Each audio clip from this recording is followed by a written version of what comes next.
जादू हवै भूरी टूरी सब दीवाना बनाए वो। तोर माया का जादू हवै भूरी टूरी सब दीवाना बनाए वो। सब दीवाना बनाए रानी तै सब दीवाना बनाए वो। सब दीवाना बनाए रानी तै सब दीवाना बनाए वो। तोर माया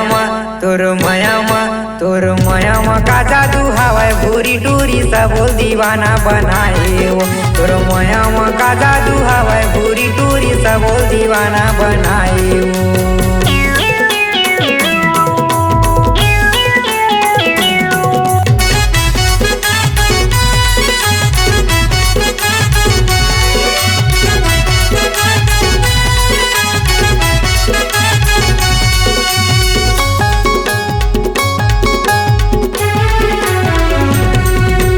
छत्तीसगढ़ के गाँव शहर में तोरे ये भारी चर्चा है, तोरे ये भारी चर्चा है।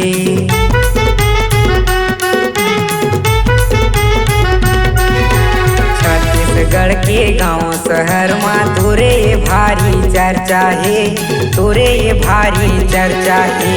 होठे में लिपस्टिक जब काजल लगा के, होठे में लिपस्टिक जब काजल लगा के सब टूराला जलावत है, सब टूराला जलावत है। तोर माया का जादू हवै भूरी टूरी सब दीवाना बनाए वो। तोर माया का जादू हवै भूरी टूरी सब दीवाना बनाए वो।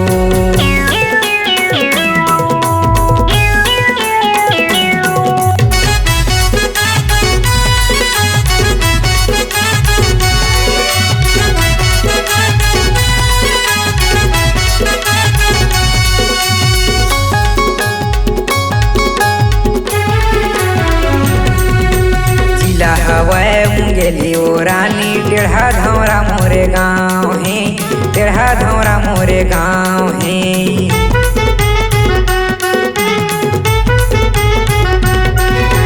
जिला हवै मुंगेली ओ रानी टेढ़ा धौरा मोरे गाँव है, टेढ़ा धौरा मोरे गाँव है। कोनो मेरा तय पूछ लेबे रानी, कोनो मेरा तय पूछ लेबे रानी। विमल साहू मोरे नाम है, विमल साहू मोरे नाम है। तोर माया का जादू हवै भूरी टूरी सब दीवाना बनाए वो। तोर माया का जादू हवै भूरी टूरी सब दीवाना बनाए वो। सब दीवाना बनाए रानी तै सब दीवाना बनाए वो।